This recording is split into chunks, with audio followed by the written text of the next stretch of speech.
राम जी इसी फटिक शिला पर बैठ करके भगवती श्री सियाजू का श्रृंगार कर रहे हैं। एक बार चुनि कुसुम सुहाए, निज कर भूषण राम बनाए, सीत ही पहिराए प्रभु सादर।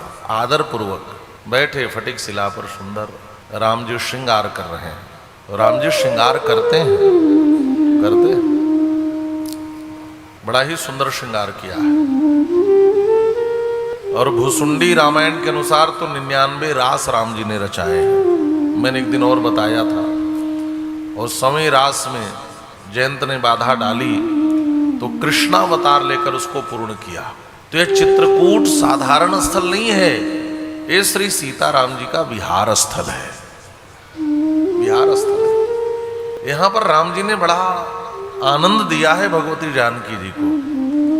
यहां का एक एक स्थल श्री सीताराम जी का विहार स्थल है, विहार वन है।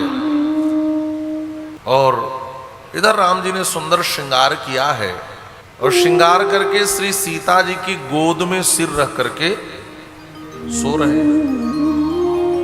इसी समय जयंत आया है। ये जयंत कौन है? इंद्र का बेटा है, स्वर्ग का राजकुमार है दूसरे शब्दों में कहें तो। और ये आया है राम जी के बल को देखने के लिए।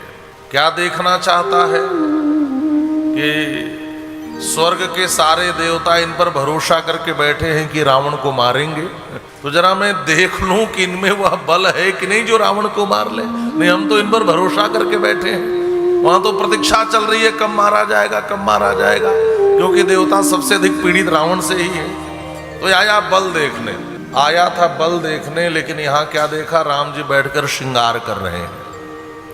और राम जी को जब श्रृंगार करते देखा तो इसकी भावना बदल गई। इसने कहा ये वीर तो दूर की बात, ये तो एक कामी पुरुष की तरह श्रृंगार कर रहे, तो कामी लग रहे हैं। और जिस पर हमारे पिताजी सारे देवता भरोसा किए बैठे हैं, वो तो यहाँ बैठकर पत्नी के श्रृंगार में लगा है। और क्या यह कामी पुरुष ही रावण का वध कर पाएगा? अच्छा, जो जैसा होता है, जिस वातावरण से आता है, उसकी सोच भी वैसी ही होती है। ध्यान से सुनना। स्वर्ग में भोग ही होता है, और जो जिस वातावरण से आता है उसकी दृष्टि भी वैसी ही होती है। और उस नगर से आने वाला, भोग के नगर से आने वाला, इस जयंत की दृष्टि में राम जी भी एक कामी ही दिख रहे हैं। कामी ही दिख रहे हैं। जिसकी जैसी दृष्टि उसकी वैसी सृष्टि। तो इसने कहा कि लेकिन सूचना तो यही है कि यही मारने वाले हैं, तो कैसे इनको समझा जाए? तो कौवे का वेश बनाया, और कौवे का वेश बना करके सीता चरण चोंच हति भागा। श्री सीता जी के चरण में इसने चोंच मारी और भगा। चोंच मारना क्या है? ये तो पति पत्नी की श्रृंगार लीला चल रही है और कोई आकर चोंच मार दे। इसी को आज की भाषा में कहें तो किसी की पर्सनल लाइफ पर कमेंट करना। आप समझ गए? यही है, किसी के व्यक्तिगत जीवन में चोंच मारना।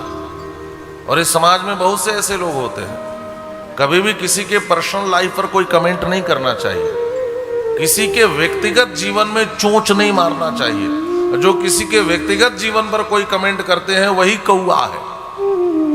ये बहुत से कौवा समाज में है ना? ये चोंच मारते चलते हैं। अरे तुम्हारा क्या लेना देना?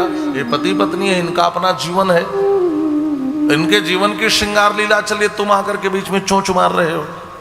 और चोंच मारने वाले के साथ क्या करना चाहिए, राम जी से सीख ले। राम जी ने अभी तक जो सीख रखा था सब श्रृंगार के लिए, उसी से सब चित्र बनाए थे, और उसी एक सीख का धनुष बनाया, उसी पर सीख का बाण चढ़ाकर छोड़ दिया। का ताकत देखना चाहते हो तो मेरी बाणों को की ताकत तो छोड़ दो प्यारे, तो मेरे द्वारा छोड़े गए एक सीख की ताकत देखो।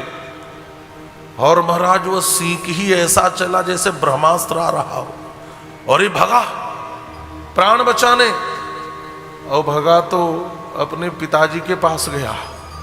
पिताजी ने कहा बेटा बस भाग, यह साधारण व्यक्ति के द्वारा छोड़ा गया सींग नहीं है, यह तीनों लोगों के मालिक के द्वारा छोड़ा गया है, इससे मैं तुम्हारी रक्षा नहीं कर सकता।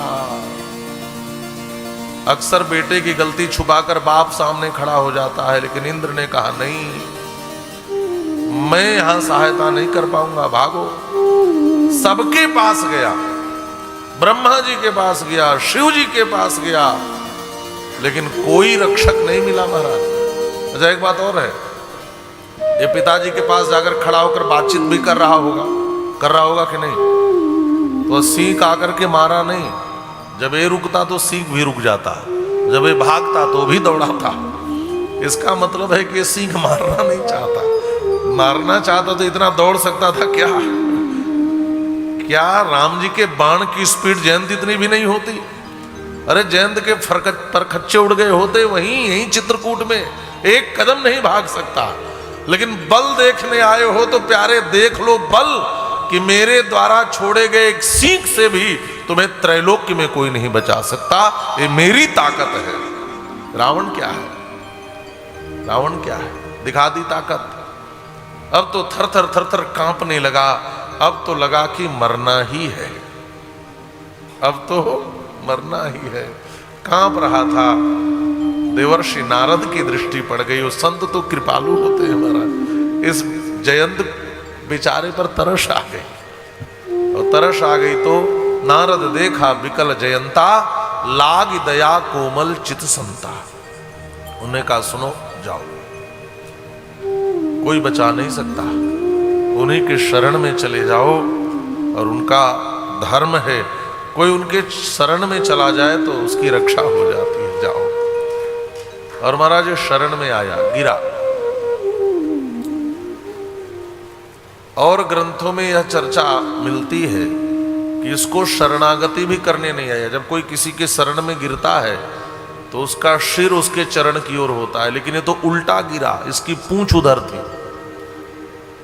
तो माता सीता ने देखा कि शरण में आया है ना। देखिए माँ का हृदय कितना कोमल होता है, इसने प्रहार किया है माँ पर, लेकिन यही माँ का ममत्व है महाराज, यही माँ का ममत्व है।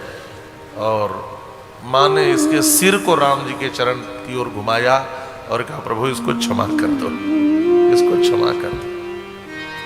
तो एक नयन कर तजा भवानी, फिर उसे सीख, क्योंकि राम जी कहते हैं कि मेरा बाण तो अमोघ है, निष्फल तो होगा नहीं, उसी सीख को पकड़ करके और एक आंख फोड़ करके छोड़ दिया।